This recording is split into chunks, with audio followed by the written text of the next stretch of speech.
And so the magic of music is that it can live forever. Jon Bon Jovi spent decades building the image of the ultimate rock and roll romantic. The voice behind songs like Livin' on a Prayer and Always looked like the man who had it all figured out. Fans saw the leather jackets, the arena lights, and the love songs that seemed to promise loyalty forever. But in 2024, during a candid interview, Jon Bon Jovi said something that instantly caught the world's attention. He admitted that during the wild years of fame, he had got away with murder. He talked about the arrogance of the Rockstar lifestyle. He mentioned numbers that sounded unbelievable, and suddenly people began asking the same question that had quietly followed his career for years. What really happened behind the scenes? And more importantly, why did Dorothea Hurley, the woman who knew him before any fame, stay by his side through all of it? Jon Bon Jovi was born John Francis Bon Jovi Jr. on March 2, 1962 in Perth Amboy, New Jersey. The environment he grew up in was far from glamorous. His family was working class, and discipline was a central part of everyday life. Both of his parents had served in the United States Marine Corps. His father, Jon Bon Jovi Sr., had been born in 1930 and later worked as a barber. His mother, Carol Sharkey, born in 1940, had a strong personality and a determined spirit that shaped the household.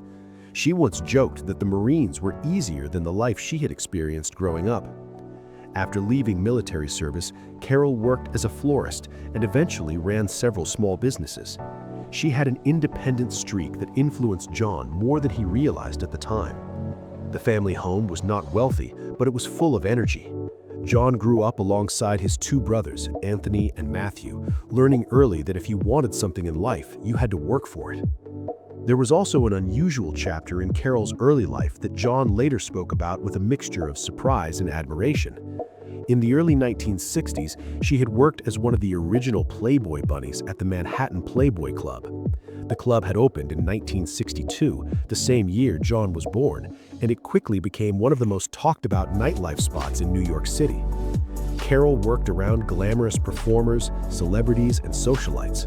According to Jon, she even encountered legendary figures like Frank Sinatra during those years. Despite those connections, none of that glamour changed the reality of the Bon Jovi household. The family lived modestly. They focused on raising their children and making sure the boys understood the value of effort and responsibility. Many years later, Carol remained closely connected to Jon's career. She even created and ran the official Bon Jovi fan club, earning the affectionate nickname Mom Jovi from fans around the world. When she passed away in July 2024, just days before her 84th birthday, Jon described her simply as a force to be reckoned with. Music entered Jon's life surprisingly early.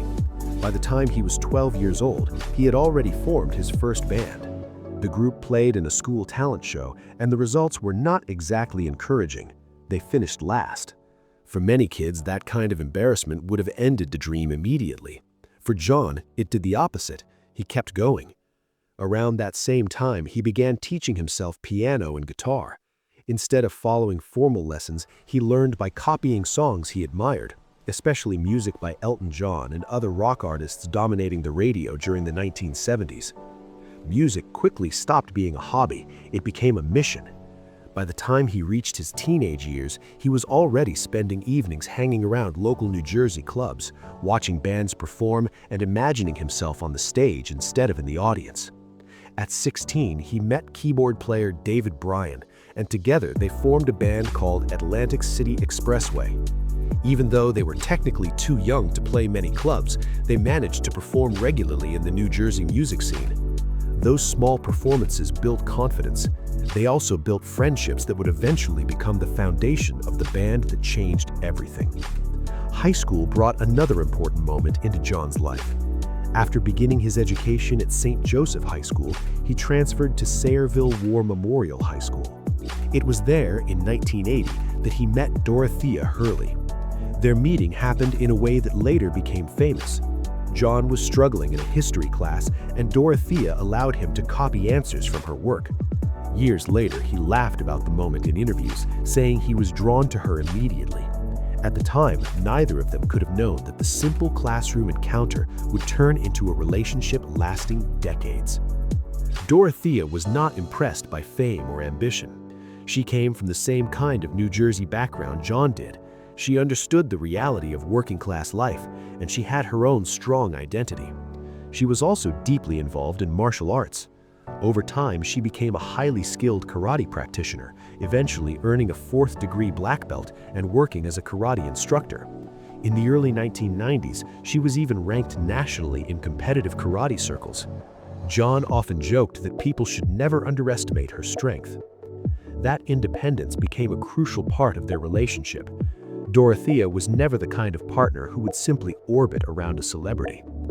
Like many young relationships, theirs experienced turbulence. In 1985, the couple briefly broke up. During that period, Jon dated actress Diane Lane for several months, and for a moment it seemed like the relationship with Dorothea might be finished permanently.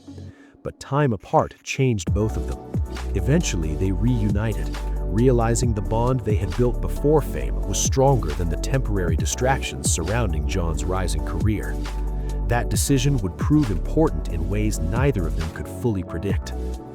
While his personal life was moving through uncertainty, Jon's music career was struggling to get started.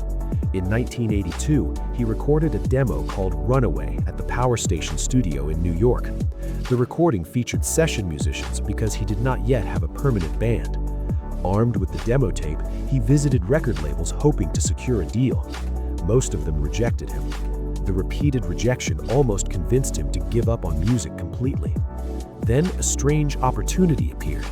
Jon walked into the radio station WAPP 103.5 FM in New York and introduced his demo directly to DJ Chip Hobart. The station was experimenting with new local music and decided to include Runaway on a compilation album called New York Rocks in 1983. The song unexpectedly became popular. Suddenly, radio listeners were asking about the mysterious new artist. The problem seemed simple.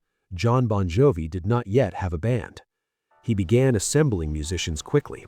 Bassist Alec John Such joined first, followed by drummer Tico Torres and keyboard player David Bryan. When guitarist Dave Sabo left early in the process, another guitarist named Richie Sambora auditioned. The chemistry was immediate. According to stories later told by the band, Jon and Richie even returned to Jon's mother's house that night and wrote songs together in the basement. Within months, the lineup that would define Bon Jovi had formed. Success did not arrive immediately. The band released their debut album in 1984, followed by 7800 Degrees Fahrenheit in 1985. During those years, the musicians struggled financially. While recording the second album in Philadelphia, the entire band shared a cramped apartment. The heating barely worked during the winter, and they often slept on the floor because there weren't enough beds. The refrigerator was frequently empty. Yet they continued writing songs and performing shows, believing something bigger was coming. That breakthrough arrived in 1986.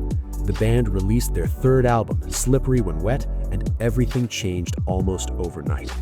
The album climbed to #1 on the Billboard charts and stayed there for 8 weeks. Songs like You Give Love a Bad Name and Livin' on a Prayer became global hits. Arena tours followed. The group that once struggled to pay rent was suddenly performing in front of thousands of fans every night.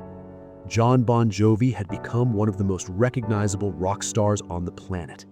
And that level of fame came with a lifestyle few people truly understood.